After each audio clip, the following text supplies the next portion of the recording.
Last time on the Tariku podcast, the Minamba patrols the edges of the herd, his spiraled horns like the strange weaponry of some alien land.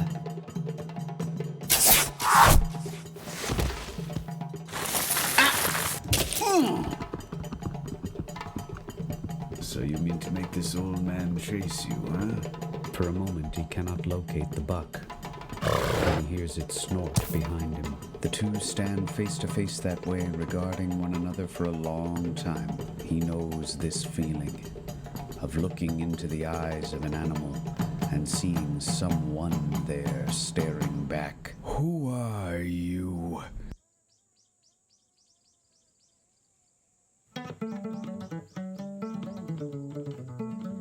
In the town of Niani, in the courtyard of the palace of Kanko, King Fara Keita, called Fara the Beautiful, scion of the hunter kings of Manden, lounges on the royal ox hide.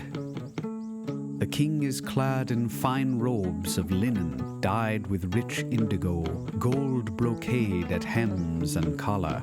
Rings of silver and gold glint on his manicured fingers.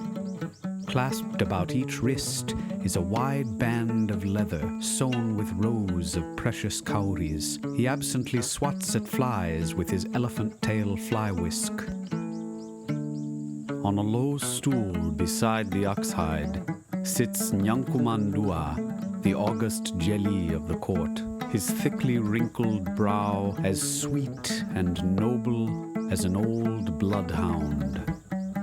His calloused fingers dance up and down the neck of his ngoni, a courtly lute with a fine, delicate tone.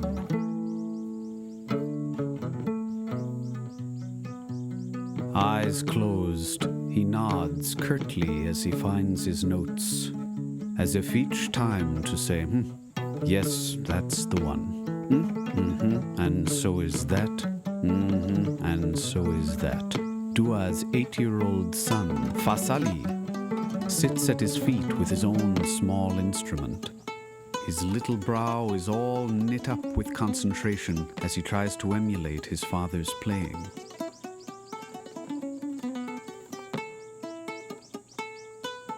As he hears the boys struggle, Doua opens his eyes and, by the gentle raising of a hand, silences Fasali's playing. No, I can do it! I know.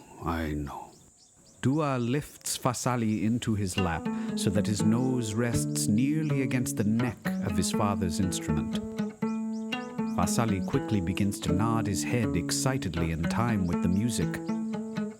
After just a few moments, he squirms his way out of his father's lap, rushes to pick up his own ngoni, and begins to play along. Doua smiles.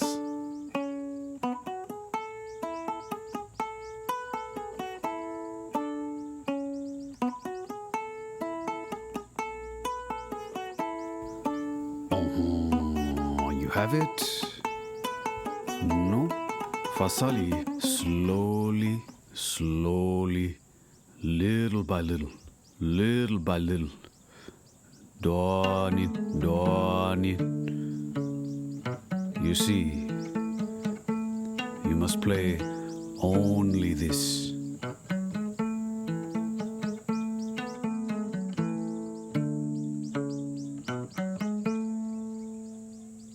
But when can I play the fast one? Fasali, take your ngoni and go to the market. Find some place to sit where you can see and hear everyone.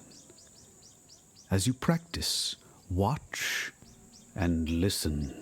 The market is a good place for that. You will see there, laid before you, the people of Manden, your people.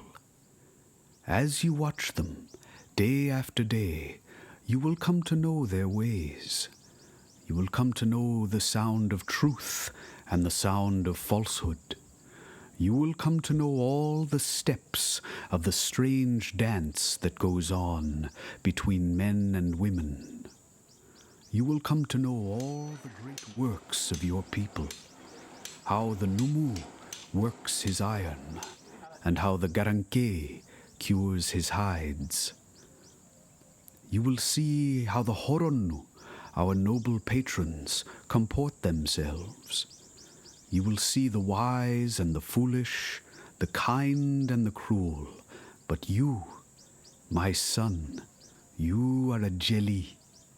It is not given to us to say, I like this one, I do not like that one. No, you must find it in your heart to love all of them, good and bad. When you come home, I will ask you what you saw and what you heard. If you can tell me, then we will add something on your ngoni.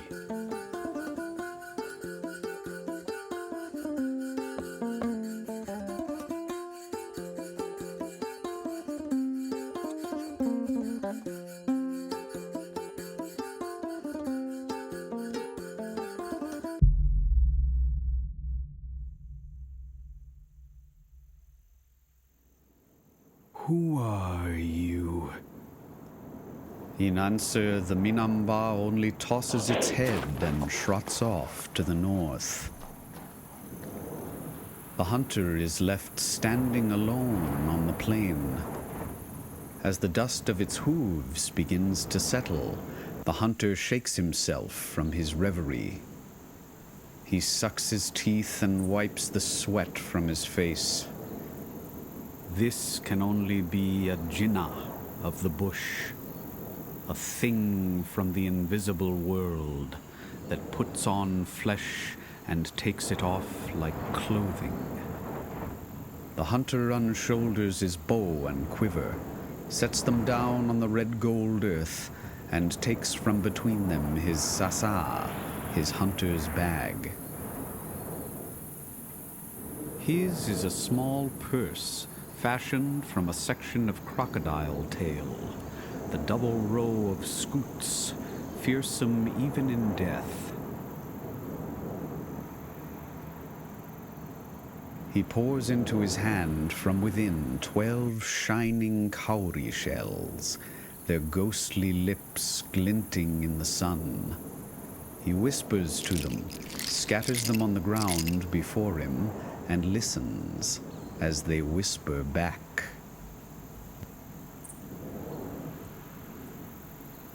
This one is too much for you, old man. Eh? I did not ask your opinion, just tell me how to kill him. You keep us because we tell you the truth. And the truth is what we tell you. You must kill him if you can, before the sun sets. If you do not, he will turn and stalk you. Back to Sankaran, back to your home. He is a patient one. He will not come for you right away. He will wait as you did for him in the tall grass. You will not be first. It will begin with the children.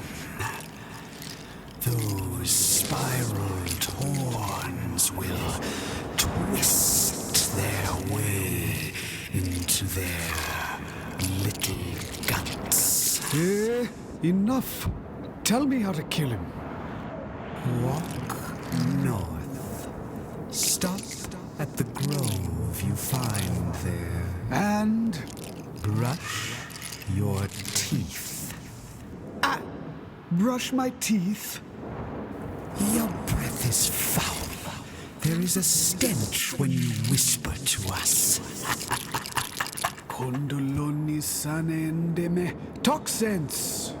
We have told you everything you need to know.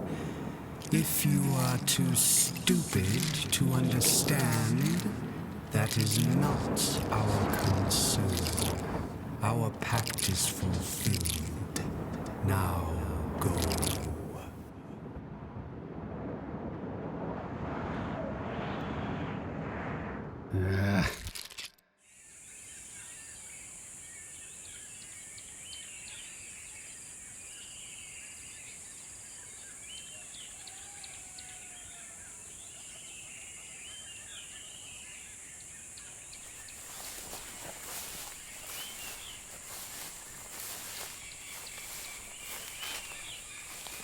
The dappled shade of the grove provides the day's first respite from the pounding sun. As he steps under its canopy, the hunter closes his eyes and feels his whole skin breathe a sigh of relief. He searches, moving further into the grove. Parting the leaves and thorn-studded tendrils with his weathered hands, he is reminded of the unruly hair of his children, and he shudders at the remembered revelation of his shells. Emerging into a clearing, he finds himself staring into the twisting immensity of an ancient managbese tree, the one the Arabs from across the northern desert call the mizwak. The massive warp of its roots, like the thick varicosities on an old crone's calves. Hey, brush my teeth, they said.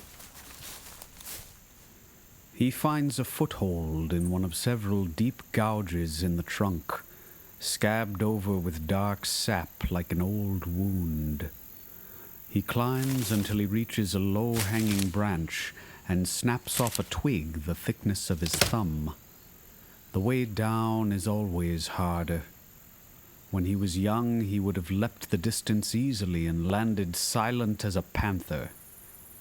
Now he climbs down gingerly, the tendons of his ankles cracking like dry leather.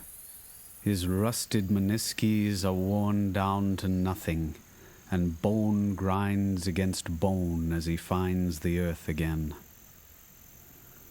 The managbese stick he plucked has split at the end in the way the managbese always does, into a brush of soft bristles. The juice of the plant, secreted through these, whitens the teeth, sweetens the breath, and settles the stomach. The hunter begins to work these between his teeth, stray fibers pasting themselves to his lips as he does.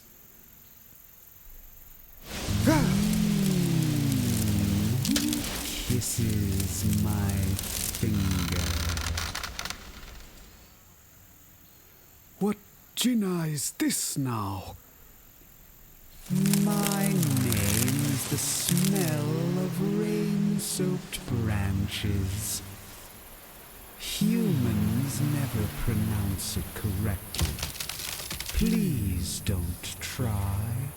You will only hurt my feelings. My cowries told me to come here and brush my teeth. Seems they meant for me to meet you. No one else of consequence lives here. Very well. I hunt a Jinnah who wears the form of a Minamba. He laughs at my arrows. My divining cowries tell me that if I do not kill him before sunset, he will turn and stalk my life instead.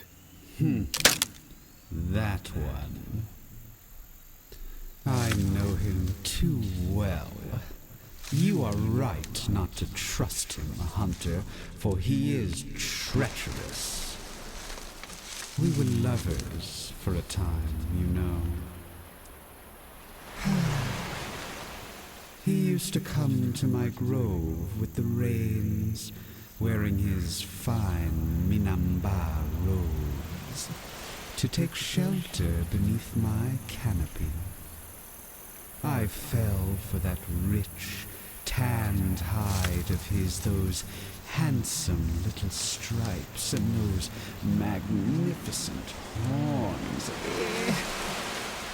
You know, Hunter, I don't mind telling you. I invited him to taste of my sweet leaves and fruits and fibers. You can still see the scars where he would sharpen those lovely horns against my trunk. It hurt so sweet. And he repaid my affections by devouring all the leaves from my branches and leaving me naked in the downpour. Humiliation upon humiliation. Hunter, suck your teeth for me. What? Suck your teeth. Make the suruntu on my behalf. I wish to do it at the Minamba, but I have not the lips. Please.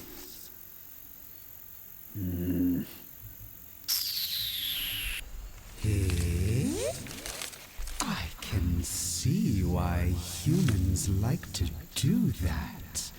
Very satisfying. Can you help me to kill the Minamba? I can. Tell me, Hunter, do you have one of your little flying twigs? The kind that has the sharp tooth on the end? Narrow? I do. Now, polish the tooth of your flying twig with the juice of the one you stole from me, just as you did the teeth in your mouth. Yes, that's good. Just like that. A little more. Yes, that's it. Stop. Good. There, pierce the Minamba with that. And this will kill him. Before, the Minamba was simply the clothes he wore. This is why your little flying teeth availed you nothing. My juice will bind him inside the Minamba. His spirit will cleave to it with remembered lust. The rest is up to you.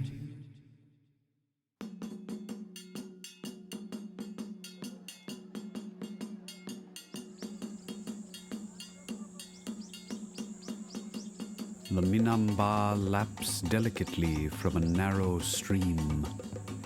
The stream lies within sight of Niani, the walled town of the Keita hunter kings.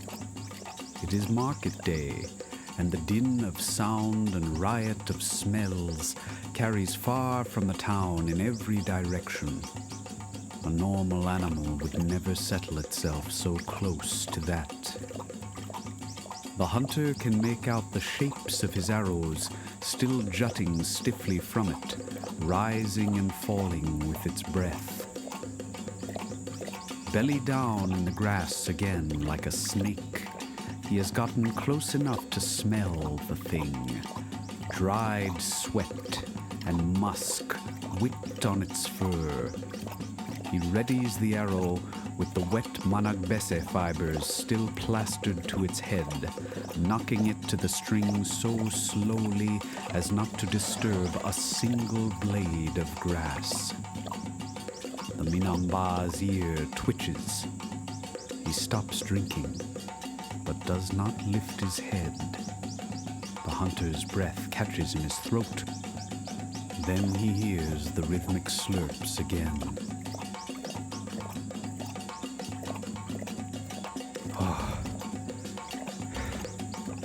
Hate to be this close, but I have only one chance at this. town blocks his escape, he can only come toward me.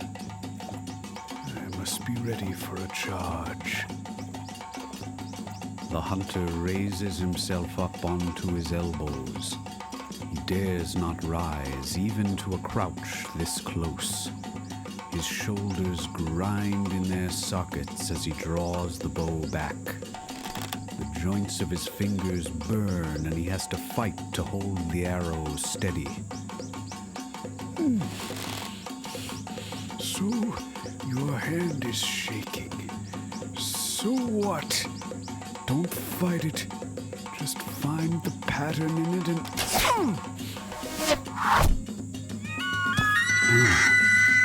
So you can bleed after all. Much as the hunter loathes even to look upon the terrible length of the horns, he knows he must reckon it precisely, for he knows their length is the space between him and his death. He watches them nodding ponderously as the Minamba tosses its massive head and churns the earth with its hoof. Full as long as I am tall. He glances behind him to where he lay in wait a moment ago, sees the print left by his body in the dirt, and scrambles back to where his feet had been. He likes to stamp the right foot. That's the one he'll lead with when he comes. Before it strikes the place where I rested my chin, loose my arrow, run for my life. Here he comes. Time is wrong and you're dead, old man.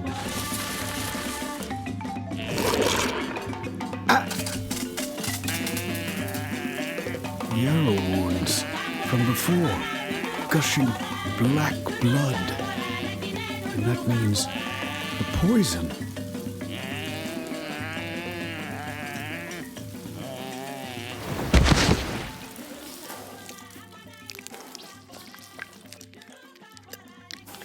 Still breathing. Need to cut the throat.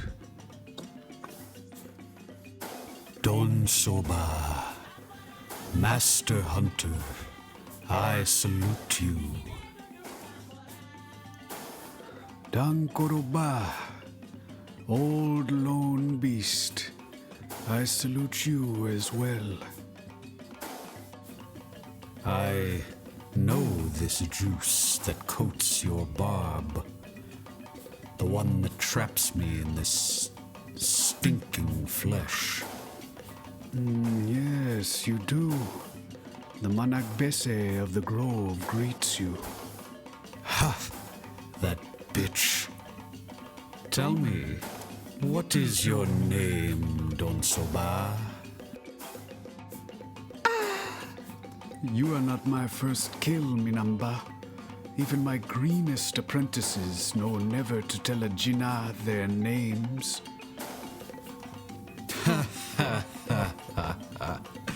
No, it is true. Not your first kill. But I will be your last. Mark me well, Don Soba. You will never see your home again. Time to cut your throat. On your journey back to Sangaran, she will find you. As my flesh is spitted over the fires of Niani, yours will be spitted on her horn. She who even now tramples the paths of Sankaran. Your death will be slow, as mine is slow.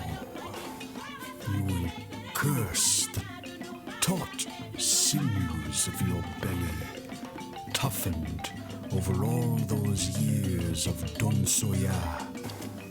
For how tenaciously they cling to the one that impales you.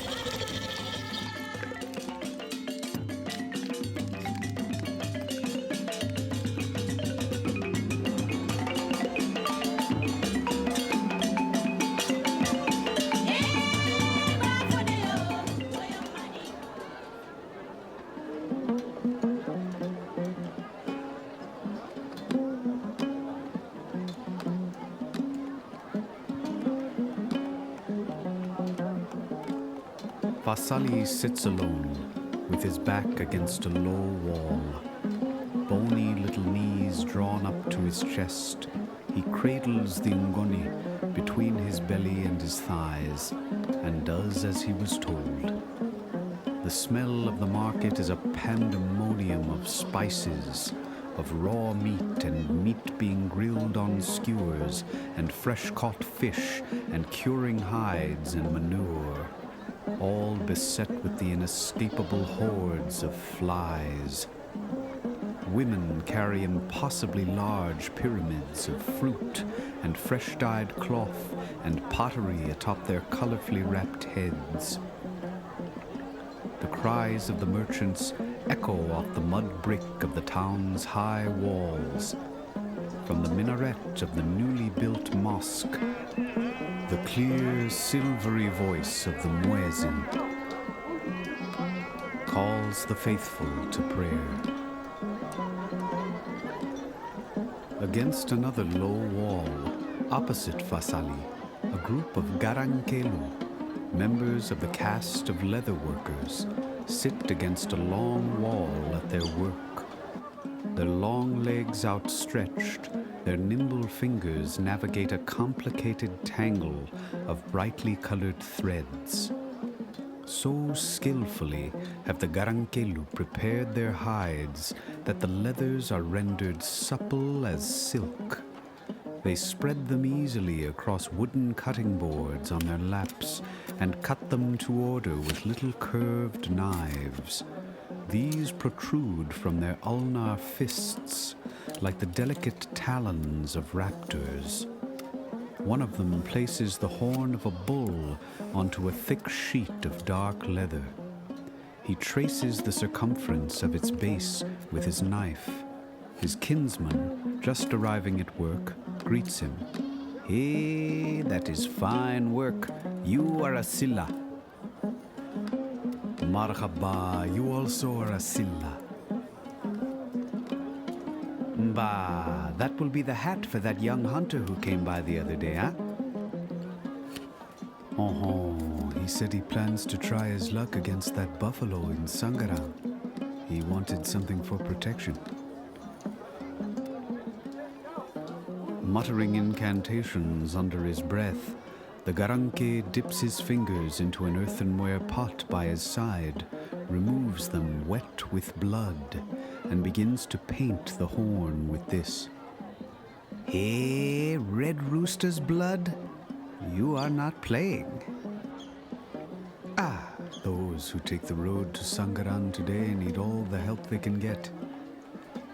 Why do they still go? That thing is a monster. They all die. It's the way young men think.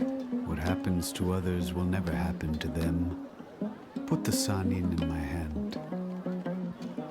The Garanke's kinsman opens a rolled leaf and taps a careful measure of gold dust into the waiting palm of his colleague. "Thank you, my brother." Fasali's concentration is broken when a heavy hand settles itself onto his shoulder. "Hey, jeli. Fasali looks up to see the figure of Farakuru, the son of Niani's Numu blacksmith, Nun Fairi. Farakuru is already tall for his 14 years, with long, sinewy limbs that look as though they had been pounded out of iron themselves. "Aketo, I didn't mean to startle you. You are at your work. How is it going?" "Little by little." "Oh, are you entertaining these Garankelu here? Hey, Silalu. Is there peace in your courtyard?" "Peace. And yours, Numuba?" "Peace only. Fasali, you should come by and play for us at the forge. Father loves to hear music. You know blind men hear it differently than you and I." "I will play for him. I will play so well that..." Fasali trails off as he notices a commotion at the other end of the market, by the town gates. A crowd has formed there, and the merchants barking out their wares have grown silent. Fasali draws near to get a closer look, but he is too small. It is not until Farakuru lifts the boy up onto his shoulders that Fasali sees the hunter. The hunter holds the freshly severed haunch of the Minamba. A whirlwind of flies swirls about it, scattering and coalescing again as the arm of the hunter slowly swings with his long strides. The rest of the carcass is carried in sections by the townspeople, those who came out to help the hunter butcher the Minamba in exchange for a share of the meat. It takes 2 men to carry the head, each clasping the base of one massive horn in both hands. The wicked tips can be seen above the heads of the crowd. The eyes, ears, and mouth of the Minamba are packed with the white nyamafla powder, this to prevent its nyama, its spirit, from pursuing the hunter or the people of Niani and wreaking vengeance upon them. The din and stench of the market seems dulled around them. The crowd makes way to let them pass, and some bow their heads in deference to the hunter. Some voices in the crowd cry out, "Simbo!" and "Idan Sogo!"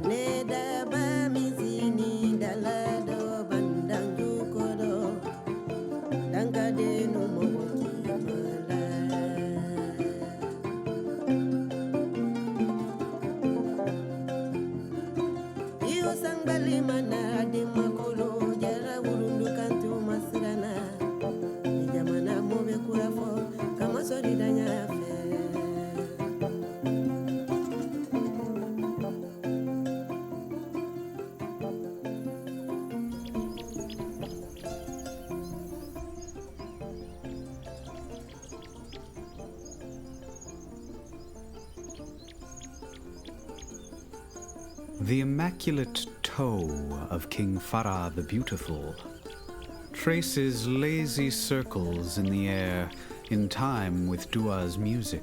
Arrayed about him is the court of Niani, his first wife, the queen Sasuma Berete, wrapped in a tafe of the same purple and gold motif as her husband, her flawless skin the color of burnished bronze, her aristocratic cheekbones as high and fine as the horses brought across the desert by the pale Arabukalu for trade. Swaddled against Sasuma's back with a bolt of yellow cloth is a sleeping baby girl. Her tiny cheek is pressed between her mother's shoulder blades. Seated on a rock nearby is Sasuma's elder brother, Manjamberete, the great scholar of Islam. Clad in white robes, his shorn head protected by a crisp kufi, he copies out a verse from a worn Quran onto a thin wooden tablet. Sasuma's 8-year-old son by King Fara, Dankaran Tumang, chases chickens through the courtyard. Dankaran's current quarry, a blazing white rooster, escapes between 2 long legs. These are clad in dusty mudcloth, bound with kapak fiber below the knee to prevent them rubbing together and making noise. Dankaran gives chase and plants his forehead smack into the haunch of the Minamba, just as the hunter and his retinue step into the royal courtyard. Dankaran sits down hard in the dirt. He looks up at the hunter. A little spot of blood from the haunch stains his forehead. The hunter reaches down and carefully wipes it off with a thumb. Doua opens his eyes but continues to play and regards the hunter, who stands calmly at the threshold of the courtyard, waiting to be acknowledged. As Doua plays, he stands to salute the hunter. Mighty Donso of the savannah, Kurubakari, breaker of bones I shall call you. Approach. You are welcome in the court of Niani, the court of the Keita kings of Manden. Arrayed before you, behold the great ones of Manden. First, Karise Manjambirite. He brought great wealth to Manden Manjambirite. First, he brought us the word of the Prophet Sallallahu Alaihi Wasallam. Second, he brought us his sister, the Queen Fatumata Sasuma Birite, beauty beyond compare. Mother of the Prince Dangarantuman, whom you have met. And the Princess Nana Triban, whom you see on her back. I, myself, am called Doua. I am the jeli of this court. And there is my son, Fasali. Fasali scrambles down from the shoulders of Farakuru, rushes to take his place by his father's side, and draws himself up as tall as he can manage to be recognized. Fasali will be the one to greet your children, should they arrive at Niani after you and I are gone from the world. And he will tell them of the day their father, the mighty Donso of Sangaran, came to the court, having felled a great beast. Thank you, Jeliba. I see that you forget no one. I greet the king, Faramagan Keita. I greet all the great ones of Manden assembled here. I kill this one outside your walls. I have come to bring the king his portion, as is the custom. Doua leads the hunter to a place of honor on the royal oxhide, across from the king. A slave girl of the house brings a calabash of water and sets it by the hunter's side. She takes the meat carefully from his hand and brings it into the interior of the courtyard to prepare it with the other serving women. The hunter eyes King Fara's sasa, sewn thickly with cowries and mirrors, and hung from a branch of the tree under which he sits. The king regards the hunter's shirt as a general inspecting a soldier's commendations. An understanding seems to pass between them. Old lone beast, Inikungo. Lion, Idan Sogo. I had heard that the king of the Keitas was one of our fellowship. Now I see that this was not just idle talk. Where do you range out of? No, Sangaran, as your jeli says. Tell me, Mfa, is it true what they say about Sangran Kardonsoya? What is said about it? Doua settles himself on the oxhide beside them. We have heard it said that the hunters of Sangaran are quite skilled in the divination of the cowries. I cannot speak for others, but my master in Sangaran was a great diviner. The future held no secrets for him. Doua and the king share a look. The king lays a hand on Doua's shoulder, and the jeli nods knowingly. We have been puzzled by a particular question of late. Will you do us the honor of consulting your cowries on our behalf, that we might see whether they encompass our answer? Oh, the honor would be mine, but I must warn you, Jeliba. My shells always speak the truth, and they do not always speak it sweetly. The hunter turns to his gear, which has been placed off to his left, beside the mat, and lays hold of his crocodile skin bag. The hunter whispers an incantation and spreads his shells on the oxhide. He closes his eyes and listens intently to the shells.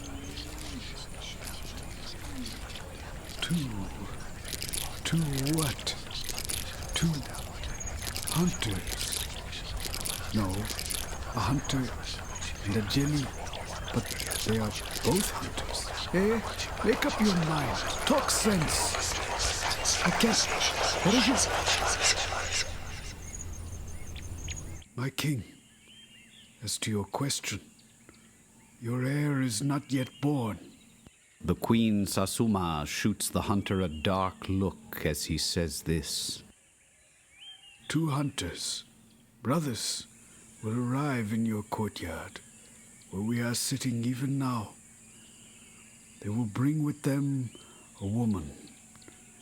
This woman, how to say it, no other is like her. Such sorcerous power burns within her that it has warped her very body. Her back is bent beneath a ponderous hump. One of her eyes is blind. Her knees twisted under the weight of the nyama that burns like a star within her. My king, listen. You must marry this woman. Though she is bound to these brothers by an oath, you must convince them to release her unto you. Do not attempt to take her by force. This would be your undoing. The brothers must consent to part with her. She must consent to be your wife. You must mix the power in your blood, the power of the mighty hunter kings of Keita, with hers. The Tana of the Keitas is the lion, is it not? It is. That is what the shells speak of. That union, the power of the lion and the power of the buffalo, will produce a son the likes of which this world has never seen. From here to the great desert in the north, to the great ocean in the west, all shall tremble before the might of the lion of Mali, son of the buffalo. Manden will emerge from the night and dawn upon the world like the blazing sun. In lands that you and I have never heard of, they will sing his name for 1,000 years. But first, he must contend with that one. He who rules from the high tower in the north, the one clad in robes of human skin.